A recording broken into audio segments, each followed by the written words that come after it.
আপনাকে বলছি, ক্ষমতা দেখিয়ে মানুষের নামে মামলা করবেন না। দাপট দেখিয়ে মানুষকে অপমান খাটো করবেন না। চাঁপাইনবাবগঞ্জ নাচলের ভাষায় মানুষকে গালি দিবেন না, জান্নাত হবেই হবে ইনশাআল্লাহ।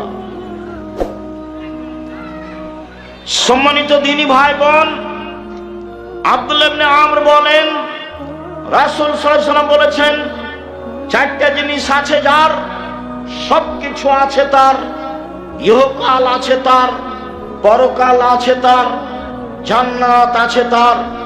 চারটা জিনিস আছে যার, সবকিছু আছে তার, ইহকাল আছে তার, পরকাল আছে তার, জান্নাত আছে তার। এক, হিফজ আমানাতিন, আমানতের রক্ষা। আমানত খুব কঠিন জিনিস। চেয়ারম্যান, মেম্বার, এমপি, মন্ত্রীকে বললে বোঝা যাবে আমানত কি জিনিস।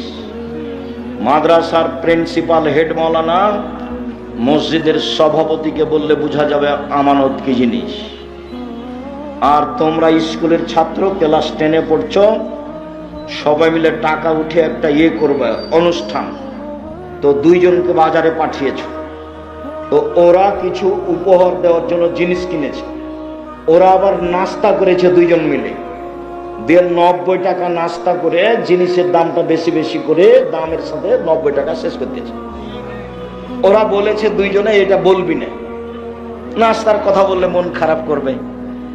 তুমি ক্লাস 10-এ পড়ো, 90 টাকাতে হেরে গেছো, ঈমান হারিয়ে গেছে। আমানত আছে যার, জান্নাত আছে তার। আমানত নেই যার, জান্নাত নেই তার। আমানত খুব কঠিন জিনিস। আমানত আছে যার, ইহকাল আছে তার, পরকাল আছে তার। দায়িত্ব আমি বলেছি, সমাজের দায়িত্বশীল যদি জানতো আমানতদারি দায়িত্ব কত কঠিন, তাহলে জনগণকে বলতো, জনগণ, আপনাদের ভোটে আমি নির্বাচিত চেয়ারম্যান, আমার দায়িত্ব নেওয়া ভুল হয়েছে। আব্দুর রাজ্জাক সাহেবের বক্তব্য শুনেছি, যারা দায়িত্বে আমানতের খেয়ানত করে তাদের বিচার দেরিতে হবে। একদিন দেরি হলে 50,000 বছর, 3 দিন দেরি হলে কত বছর? 1.5 লক্ষ বছর। আমি চলে গেলাম, আসসালামু আলাইকুম, আমার বাবার জমি আছে 10 শতক, বেগুন চাষ করে খাবো, এই রুজি খেতে আমি রাজি নই।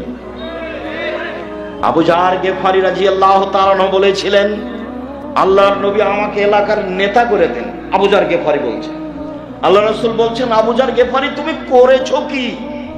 নেতৃত্ব আমানত, আর তুমি হলে জয়ীফ, দুর্বল, যেটা এক নয়, হবে না তোমার নেতৃত্ব দেওয়া। পিঠের উপরে থাবা মেরে বলছে, আবু জার গেফারি তুমি করেছো কি?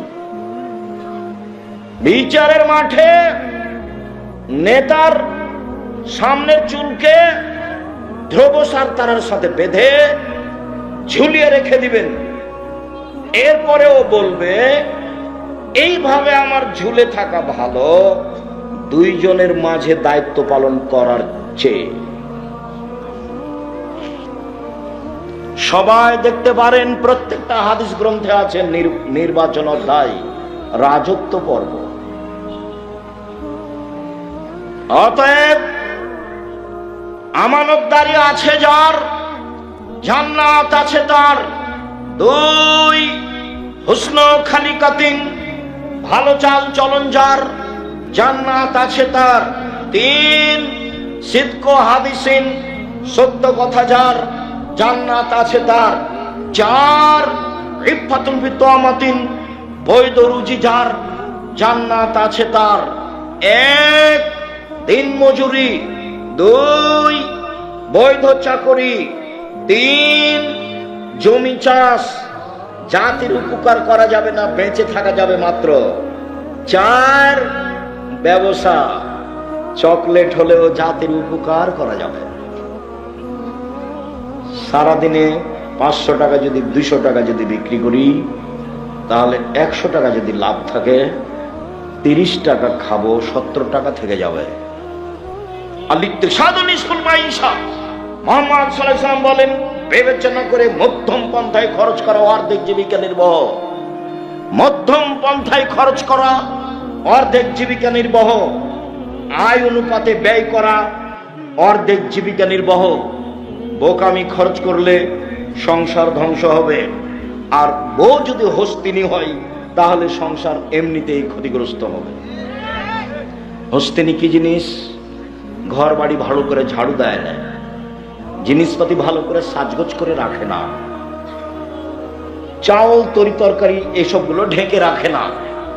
আল্লাহ রাসূল বলছেন, পৃথিবীর মানুষ শোনো, এজামসাইতুম কুফুসিবিয়ানাকুম, সন্ধ্যার সময় বাচ্চাদের ধরে রাখো, এই সময়তে শয়তান ছড়িয়ে পড়েছে। রাত একটু পার হলে বাচ্চা ছেড়ে দাও। শয়তান যদি বাচ্চাকে দেখতে পায় তাহলে বাচ্চা চিল্লাচিল্লি করবে, কাঁদবে। ছাদের উপরে নিয়ে যাওয়া যাবে না, আঙিনায় উঠানে নিয়ে যাওয়া যাবে না, বাইরে খুলিতে চত্বরে নিয়ে যাওয়া যাবে না, ওকে ঘরে আটকে রাখতে হবে। 2, দরজা বন্ধ করো, জ্বালানা বন্ধ করো, বিসমিল্লাহ বলো। তোমার মাকে জিজ্ঞাসা করে দেখি, আজকে জীবনে কোনোদিন বিসমিল্লাহ বলে দরজা বন্ধ করেছিল? মনেই নাই। পেশাব পায়খানায় গেলে দোয়া মনে থাকে না, আবার এইটা। জীবন এমনিতেই চলছে গরু ছাগলের মতো। বক্তব্য শুনতে এসে দোকানপাটে বসে থাকা যেমন, গরু ছাগলের জীবনও তেমন, তাফসীর মাহফিলও তেমন। কি সব লেখার কাহিনী। বুবু নামাজে যখন দাঁড়াবা, বুবু 2 পায়ের গোড়ালি জমা করে নিও। বুবু 2 পায়ের গোড়ালির মধ্যে ফাঁকা যদি রাখো বুবু, তো লজ্জা স্থানের যোগাযোগ বুবু মাটির সাথে হবে, মাটি অভিশাপ করবে। বুবুর সব কথাই নাকি বুখারীতে আছে। এই তো ধর্ম।